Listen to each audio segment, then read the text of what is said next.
How you doing? I'm Solomon Stevens. And this is Christian Pete. And you're watching Real Talk with Zeke and Pete. So, Chris, how you feel about last night's game with the girls basketball team against Dillon? Edward Waters College girls basketball team against Dillon. I mean, it was a close game, you feel me? I mean, I understand like what they was doing on defense. I mean, they was kind of like having trouble. You know, they wasn't passing the ball like to the other team. True that. This distribution was real crazy. There's a clip actually with Dillon's girls running down the court. Our defense was actually kind of lacking on that play, but all in all, though, we had a pretty good show.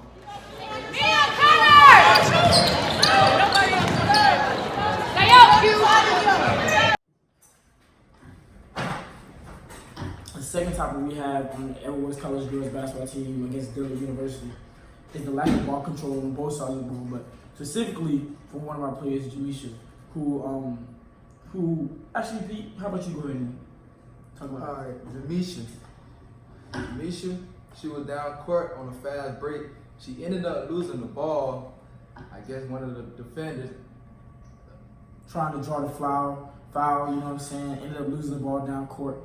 It was just a bad play, a bad decision-making process. And it was just like, knowing that Edward Waters College girls have been fighting for the top spot in our NAIA districts, region, and just knowing that this lack of ball control, this lack of ball security was kind of just disappointing just to see and witness. We actually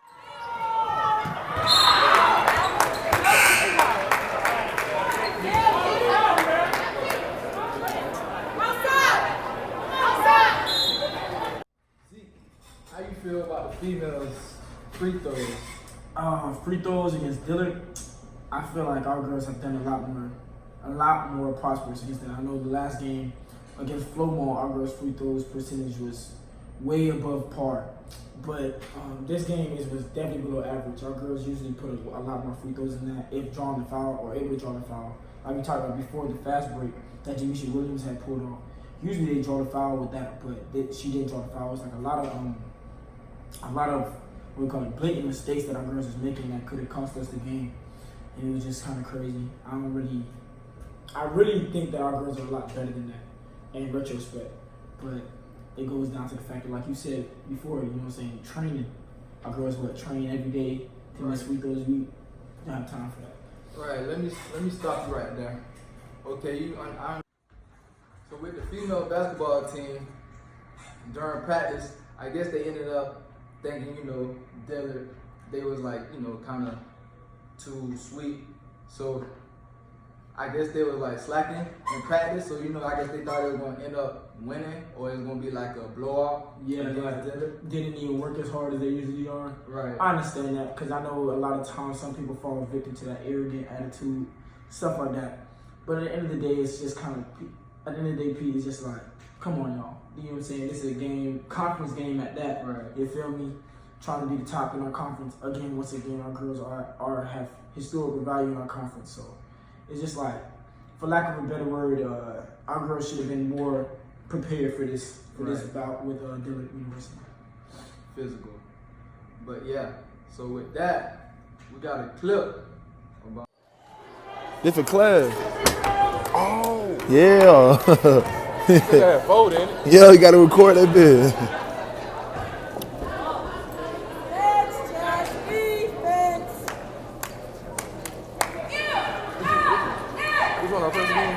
Yeah. Yeah. So that's it for us talking about our girls. But now we're going on to our boys basketball team, Edward Waters College boys men's basketball team against Dillon University. First off, we have, well, you know what, Pete? Hold up. Stop that real quick. I already know what you're finna say. We're gonna talk about the boys' ball movement. Great ball movement. Fantastic ball movement. Distribution across the court was crazy. We had boys not only on our defensive stand, which we will talk about in another clip, but we gotta show you guys the clip of our ball distribution across the court. Which our girls, like we said before, lack, but our boys had the aspect down pat. We have ball movement across the court. Now we do lack finishing. Finishing, definitely something that we need to work on on the men's basketball court, because we had a lot of finishers that were missed that we could have capitalized on. But ball movement, definitely a key here. The number one key. Number one key, like my partner said, number one key in this aspect of the game, ball movement, distribution across the court, spreading out the court. You feel me? So you have the clip.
Okay, we're going to be talking about the Ever Warriors boys defense, on how they were not switching on the screens.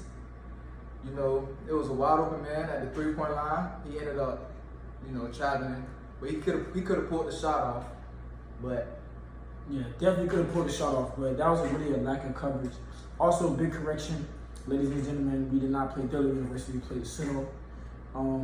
So correction on my behalf, on my editors really messed that one up.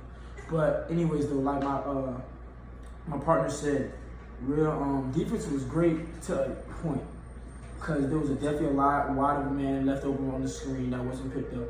Like you said, he ended up traveling, so that was a mistake on their part, but still, that could have been a capitalizing on the from our defense with the 3-pointer shot going up 3 in the first quarter. So that's a big part that I think that we failed as a team to realize. right, I should have corrected you on that. Yeah, that was my fault, but it's okay.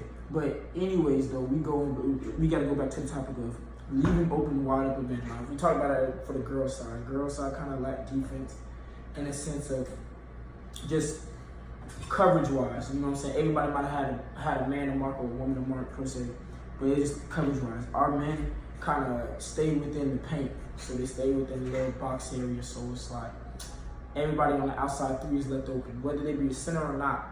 You gotta acknowledge that threat on the outskirts. Right, you gotta pick up on that, because you never know. Like it could be a center that could shoot, so you just can't leave nobody wide open, because you never know what's gonna happen. So you gotta pick up on your dude, so nothing won't.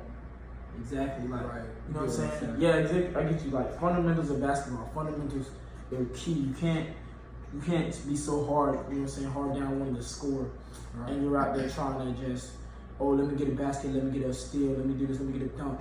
When you're forgetting that your fundamentals are, you know what I'm saying, cover the open man, stay with your responsibilities, do things that you have to do as a team to, you know what I'm saying, to prosper. That man was left wide open. Things like that, you know what I'm saying, is what makes us weaker as a team, and just, you know what I'm saying, can't get us to a certain point. We got to be able to pick up on those type of things, like my partner has said. You got to pick up on that. On offense, I'll be talking about the rebounders, that our players didn't get their own rebounds. They're the only one that's. We're back. You know, we had to take a little break. Had to take a little break, you feel me? Got a little hot from all this discussion about all these missed baskets, turnovers, no finishes. There's just a lot of criticism going on here in the office. But yeah, so we're back, like we said, and we're going to talk about basketball IQ. Now, my partner, Pete, this man, A1 basketball player, played the 1 and the 2. You feel me? Was really out there doing this thing. So he knows a little bit about basketball. See, me, I don't really know a lot about basketball, but I do know what not to do.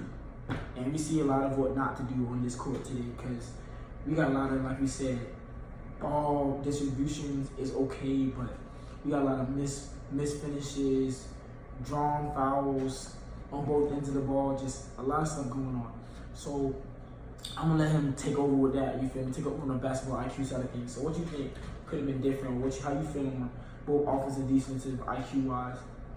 With the IQ wise, I believe that, you know, it could have been way different from what was going on in that game. I guess, you know, the team you know, Edward Waters, man, they probably was like nervous. So it's like they not used to like that team because they probably never played those people before. So it was hard for the Edward Waters man to like pass the ball around because you know they was getting double teamed, you know. So it was like they were kind of like losing the ball. Then that's what it comes down to film watching though. You feel me? You gotta watch your film. You gotta do your study on both ends of the ball. You know about that. You gotta watch. You feel me?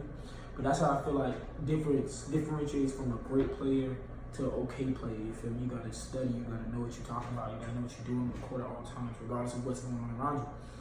But that's basically, you feel me, what we talk about in the general aspect of things. Right. Just how the ball control, just what to do. Hopefully our girls and men's teams next week have a great matchup. You know what I'm saying? They're going out there facing another conference team, AIA. Hopefully we can come out champs.